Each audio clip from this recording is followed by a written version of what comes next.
আসসালামু আলাইকুম। 5 আগস্টের অভ্যুত্থানের নায়কেরা কেন একের পর এক হামলার শিকার হচ্ছেন? মাহফুজ আলম, হাসনাত আবদুল্লাহ, সাজিস আলম কিংবা হান্নান মাসুদরা যে একের পর এক হামলার শিকার হচ্ছেন, তারা নিজেদের ফাঁদে পা দিয়েছেন? এবং এই হামলাগুলো অব্যাহত থাকলে এর বিপজ্জনক অবস্থানটি কোথায় গিয়ে দাঁড়াবে? এই প্রশ্নের উত্তর মেলানো আমাদের জন্য যতটা জরুরি, তার চেয়ে বেশি জরুরি এই নায়কদের জন্য। নিঃসন্দেহে আমি তাই মনে করি।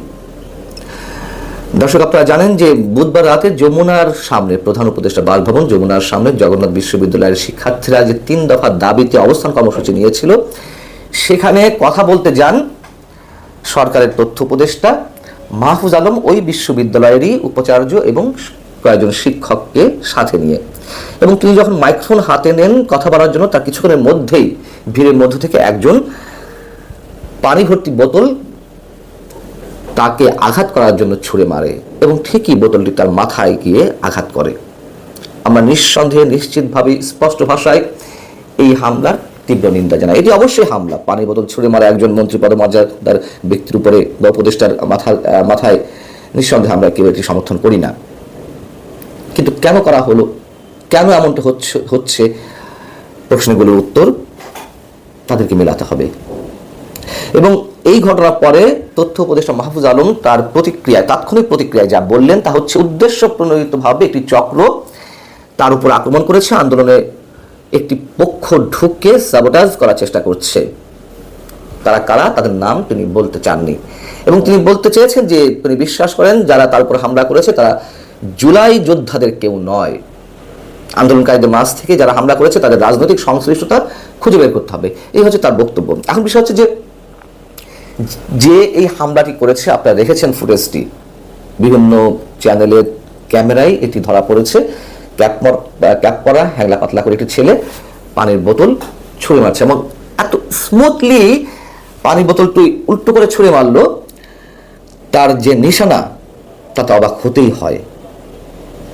বোঝা যায় যে এটি সাধারণ কোনো শিক্ষার্থী নয়। শিক্ষার্থী তো বটেই, কিন্তু প্রশ্ন হচ্ছে যে এই কাজটি করলো এবং মাহফুজ আলম যাকে উদ্দেশ্য করে বা যাদেরকে উদ্দেশ্য করে কথাগুলো বললেন, এর জন্য দায়ী করলেন, এমন একটি অবস্থায় থেকে আওয়ামী লীগ, যুবলীগ, ছাত্রলীগ, নিষিদ্ধ ঘোষিত ছাত্র সংগঠন ছাত্রলীগের কেউ হওয়ার সম্ভাবনা রয়েছে।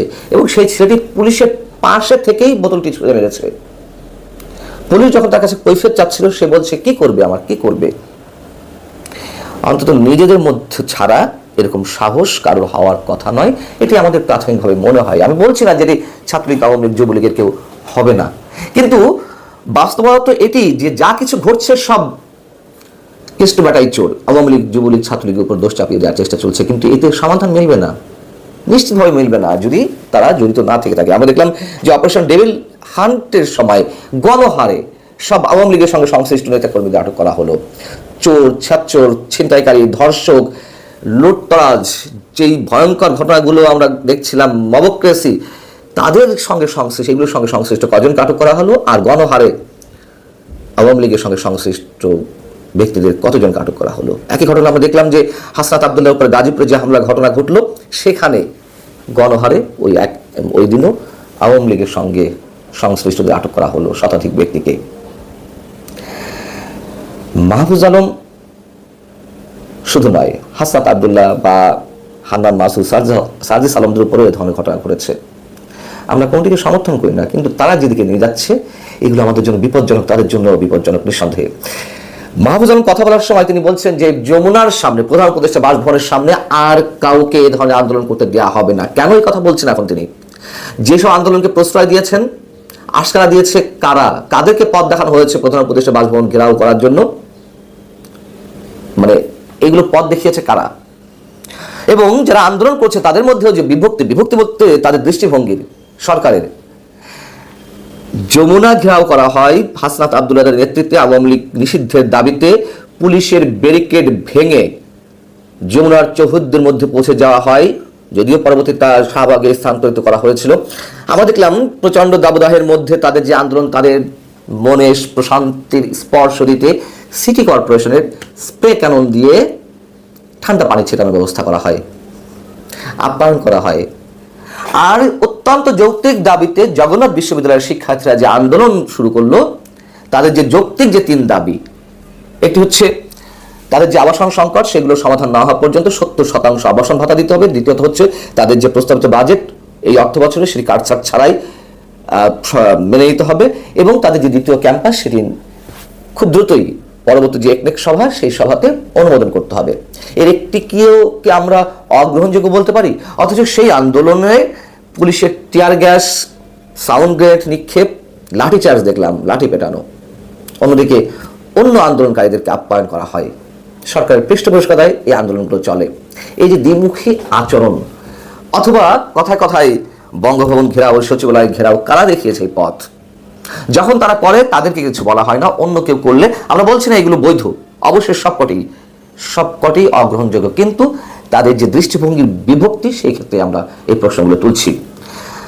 মাহফুজ আলমের উপরে হামলার ঘটনায় জাতীয় নাগরিক কমিটির হাসনাত আব্দুল্লাহ, সার্জিস আলম কিংবা সদস্য সচিব আক্তার হোসেন তীব্র প্রতিক্রিয়া ব্যক্ত করেছেন। তিনি বলেছেন যে আপনাদের ছাত্রদের উদ্দেশ্যে বলছেন, আপনাদের প্রতিনিধিত্বের দাবি বলেই তিনি আপনাদের কাছে এসেছেন, কিন্তু এ ধরনের উগ্র হঠকারী আচরণ ভবিষ্যতে কোনো ইতিবাচক ফল বয়ে আনবে না। অবশ্যই বয়ে আনবে না, সে বিষয়ে তো কথা বলছি, এবং তাদের জন্য নিশ্চিতভাবে বয়ে নিয়ে আসবে না তারা যে এই ধরনের কার্যকলাপ আমাদের সামনে উপস্থাপন করছেন। শিক্ষা উপদেষ্টা পরিবর্তন করা হলো, ডক্টর ওয়াহিদুদ্দিন মাহমুদ শিক্ষা উপদেষ্টা দায়িত্বে ছিলেন, সেখান থেকে তাকে সরিয়ে আনা হলো সিআর আবদাল। তাদের খুব কাছের মানুষ, প্রধান উপদেষ্টা খুব কাছের মানুষ। কেন তিনি এইগুলোকে অ্যাভয়েড করলেন? শিক্ষার্থীদের দাবি অ্যাভয়েড করে তিনি চুপচাপ বসে থাকলেন। মাহফুজ আলম কেন গেলেন? সিআর আবদার কোথায় ছিলেন? এবং হাসনাত আব্দুল্লাহ বা সার্জিস আলমরা বলছেন যে উপদেষ্টারা বসে থেকে ছাত্রদের সামনে ঠেলে দেয়। কেন দেয়া হচ্ছে? ছাত্রদের সামনে ঠেলে দেওয়া হয় এই কথাটাও বা আমরা কেন বলবো? তখন আমরা দেখছি যে হাসনাত আব্দুল্লাহ বক্তব্যটি বলেনি, তিনি বলছেন যে অন্তর্বর্তী সরকারের আচরণ সন্দেহজনক, সকল জনদাবির সম্মুখে ছাত্র উপদেষ্টাদের ঠেলে দিয়ে সংশ্লিষ্ট মন্ত্রণালয়ের উপদেষ্টারা নিজেদের দায়িত্ব এড়িয়ে যাওয়ার প্রবণতা স্পষ্ট। প্রথম প্রশ্ন হচ্ছে, কেন আপনারা যান যারা ছাত্র প্রতিনিধি হিসেবে সরকারে রয়েছেন তাদের মন্ত্রণালয়ের বাইরের বিভিন্ন বিষয়ে কেন নাক গলাতে যান? দ্বিতীয় কথা হচ্ছে, মেনে নিলাম যে উপদেষ্টারা এক মন্ত্রণালয় থেকে অন্য মন্ত্রণালয়ের মানে হ্যান্ডেল করতেই পারেন, যুক্তির খাতিরে ধরে নিলাম বা তর্কের খাতিরে, কিন্তু সরকারের বিভিন্ন পর্যায়ের মধ্যস্থতাকারী হিসেবে হাসনাত আব্দুল্লাহরা কেন ছুটে যান? এই হাসনাত আব্দুল্লাহকে দেখেছি না, সার্জিস আলম দেখেছি না সরকারের বিভিন্ন বিষয়ে নাক গলাতে, বাম হাত ঢুকাতে? তারা গিয়ে সরাসরি উপস্থিত হন। উপদেষ্টারা তাও তো যেতে পারেন, তারা কোন এখতিয়ারে যান? এগুলো সিলেট মাস্তানি এবং অনধিকার চর্চা। শুধু অনধিকার চর্চা নয়, ছাত্র হয়ে কেন সরকারের মধ্যস্থতাকারী হিসেবে যেতে হবে সরকারের সঙ্গে সংশ্লিষ্ট বিভিন্ন পক্ষ এবং সরকারের মধ্যকার বিভিন্ন বিষয়ের আলোচনায়? এই যে কথায় কথায় যমুনা ঘেরাও করা, সচিবালয় ঘেরাও করা, মাহফুজ আলম যে বললেন যে আর করতে দেওয়া হবে না, আশকারাগুলো কারা দিয়েছে? কারা পথ দেখিয়েছে? এই জন্য বলছিলাম যে এই প্রশ্নগুলো উত্তরগুলো মেলানো জরুরি, তাদের জন্য জরুরি, আমাদের সবার জন্য জরুরি। এবং এই যে বিপজ্জনক নানান মাত্রা সেগুলো আমাদের সামনে তো উপস্থিত হচ্ছে। আরও একটি ঘটনা ছোট্ট করে বলে শেষ করতে চাই। আমরা ঢাকা বিশ্ববিদ্যালয়ের শিক্ষার্থী সাম্য ছাত্র দলের নেতা, তিনি যে হত্যাকাণ্ডের শিকার হলেন, তার বিরুদ্ধে প্রতিবাদ জানাতে গিয়ে তারা উপাচার্যের বাসভবন ঘেরাও করলেন। কিন্তু উপাচার্য মিস্টার নিজাম সাহেব, অধ্যাপক নিজাম সাহেব, তার ল্যাঙ্গুয়েজটা কি?